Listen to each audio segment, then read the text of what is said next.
friends, welcome to my channel.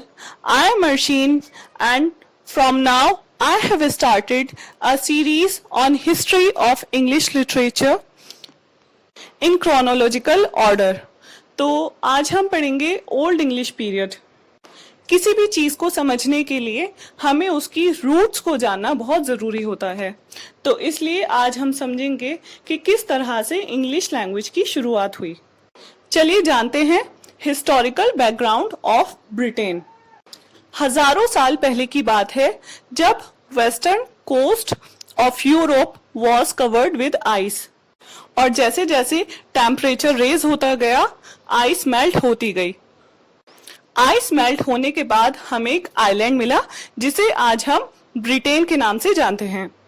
Ice melt होने के बाद जब वो एक आइलैंड बना तो सेंट्रल यूरोप के जो नेटिव पीपल थे, जो ट्राइब्स थी, उन्होंने माइग्रेट करके ब्रिटेन में आना स्टार्ट कर दिया तकरीबन 6000 साल पहले।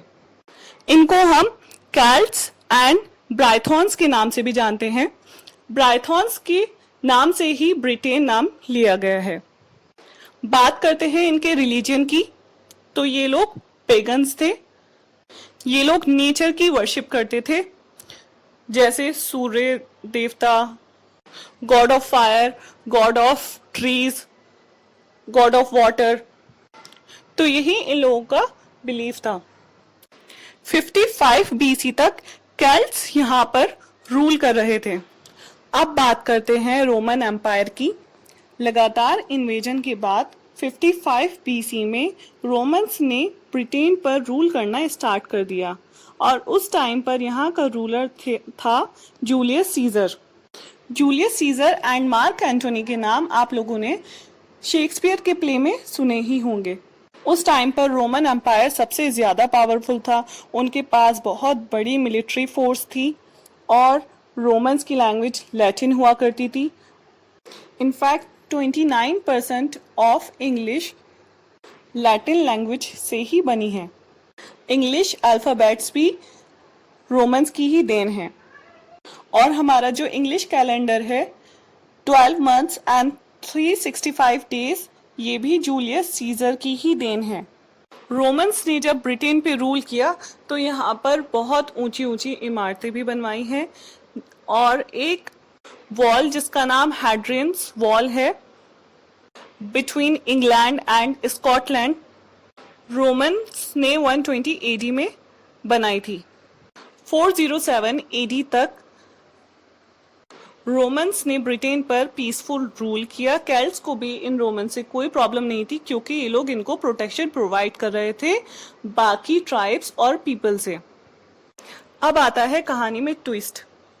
विसिगोथ्स नाम के जर्मनिक ट्राइब्स बार बार रोमन्स पर अटैक कर रहे थे और वो काफी खतरनाक थे। इसीलिए रोमन्स जो कि ब्रिटेन पर रूल कर रहे थे वो वहां से अपना रोम विसिगोथ से बचाने के लिए वापस चले गए। अब केल्ट्स तो यहाँ पर अकेले पड़ गए, उन्हें बाकी ट्राइब्स से खतरा होने लगा। दो नाम है यहाँ पर, पिक्ट्स जो कि नॉर्थ से थे, स्कॉट्स जो कि आयरलैंड से थे। ये दो लोग बार बार इंग्लैंड पर अटैक कर रहे थे। केल्ट्स ने अपनी मदद के लिए एंगल्स, सैक्सन्स एंड जूट्स को बुलाया। इन तीनों ने पिक्ट्स एंड स्कॉट्स को भगा दिया, लेकिन फिर उन्हें ब्रिटेन अच्छा लगने लगा और उन्होंने वहीं पर रहना स्टार्ट कर दिया और केल्ट्स को भगा दिया वहां से। केल्ट्स वहां से माइग्रेट कर गए वेल्स, आयरलैंड एंड स्कॉटलैंड में। तो फिर जिसको मदद के लिए बुलाया उन्होंने ही धोखा दे दिया।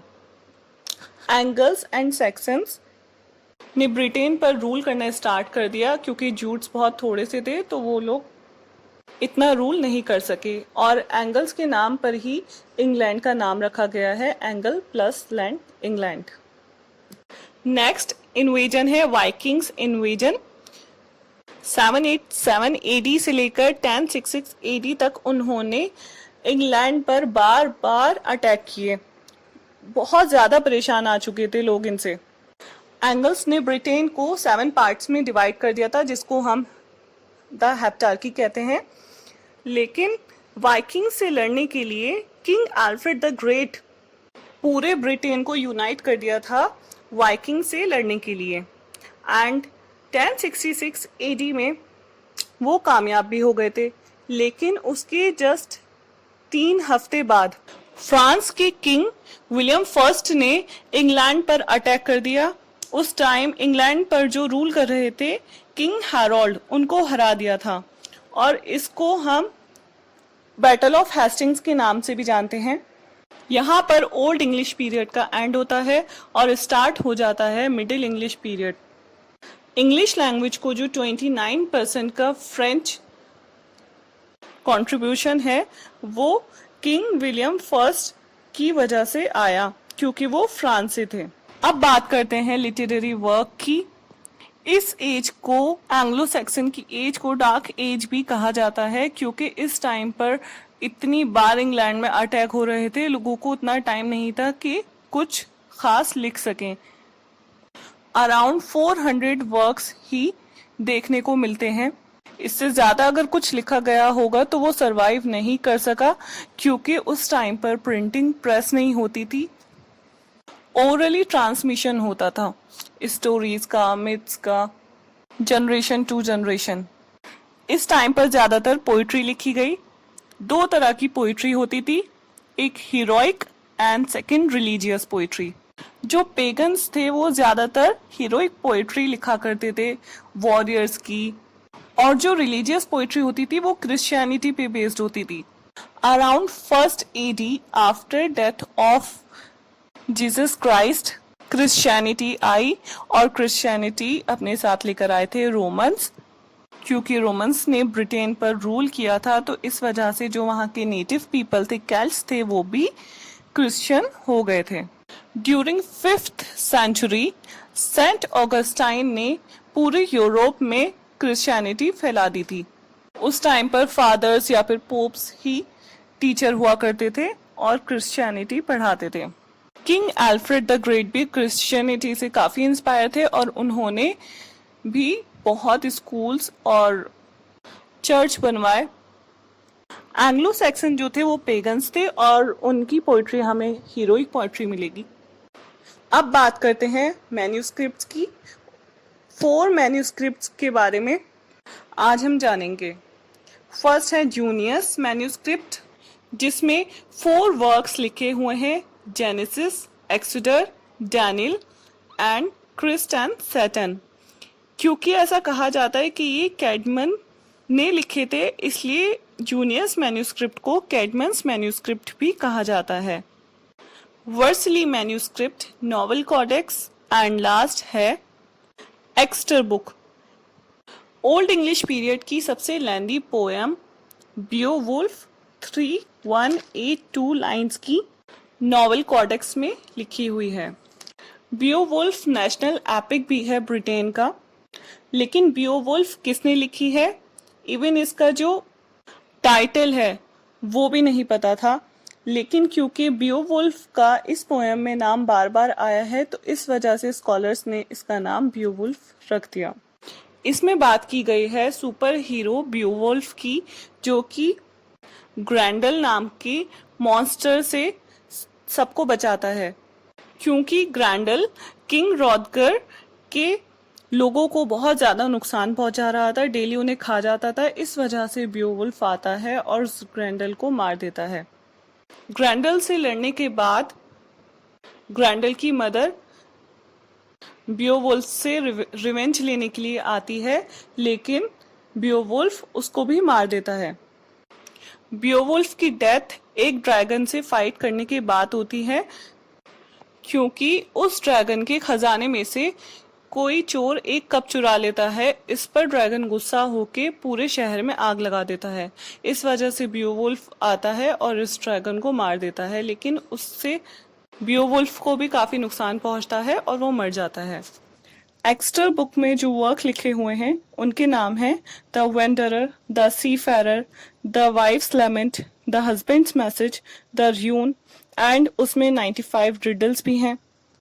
और वर्सली मैन्यूस्क्रिप्ट में the Dream of the Rood, Address of the saved soul to the Body, और उसमें 23 प्रोज भी हैं। यानी ओल्ड इंग्लिश पीरियड में प्रोज का लिखना भी स्टार्ट हो चुका था और ये 10th सेंचुरी के आसपास लिखी गई है। अब बात करते हैं कुछ और इम्पोर्टेंट राइटर्स एंड उनके वर्क की। Ecclesiastical History of English People by Bede, ये इंग्लिश का सबसे पुराना वर्क है और ये लैटिन में लिखा गया था, लेकिन इसको किंग अल्फ्रेड द ग्रेट ने ट्रांसलेट करके ओल्ड इंग्लिश में लिखा था। इसमें हिस्ट्री ऑफ इंग्लैंड लिखी हुई है from the time of Julius Caesar to 731 AD। ये वर्क इम्पॉर्टेंट इसलिए है क्योंकि जीसस क्राइस्ट के बाद से जो टाइम पीरियड चला था AD एनो डोमिनो, वो इसी वर्क की पॉपुलैरिटी की वजह से चला था। सेकेंड इम्पॉर्टेंट पोइट हैं कैडमन। ये फर्स्ट पोइट हैं जिन्होंने इंग्लिश में लिखना स्टार्ट किया, ओल्ड इंग्लिश में। Caedmon's hymn is the only surviving text which is a 9-line poem, जिसमें कैडमन ने गॉड की क्रिएशन की तारीफ की है। थर्ड इम्पॉर्टेंट राइटर हैं किनी वुल्फ, जो कि रिलीजियस पोएम लिखते थे। बहुत लंबी लाइंस लिखा करते थे ये। इनके जो इम्पोर्टेंट वर्क्स हैं वो हैं the Fates of the Apostles, Juliana, Christ 2 and Elene. Last and most important king Alfred the great, जिन्होंने लैटिन में जो वर्क लिखा हुआ था उसको ओल्ड इंग्लिश में ट्रांसलेट किया था। और एक यही राजा हैं जिनके नाम के साथ द ग्रेट लगाया जाता है क्योंकि इन्होंने अपनी प्रजा का काफी ध्यान रखा था। तो इंग्लिश जो है वो मिक्सअप है लैंग्वेजेस का, जैसे कि जो एंग्लो सैक्सन्स लोग थे वो केल्ट्स के एरिया में जब आए तो इन लोगों की लैंग्वेज मिक्सअप होकर जो लैंग्वेज निकली उसे हम ओल्ड इंग्लिश कहते हैं। यहाँ तक हमने ओल्ड इंग्लिश पीरियड अच्छे से समझ लिया। अब हम नेक्स्ट वीडियो में बात करेंगे मिडिल इंग्लिश पीरियड की। अगर आप लोगों को मेरा एक्सप्लेनेशन अच्छा लगा तो प्लीज़ दूसरों के साथ भी शेयर करें एंड सब्सक्राइब करें मेरा चैनल। Thank you.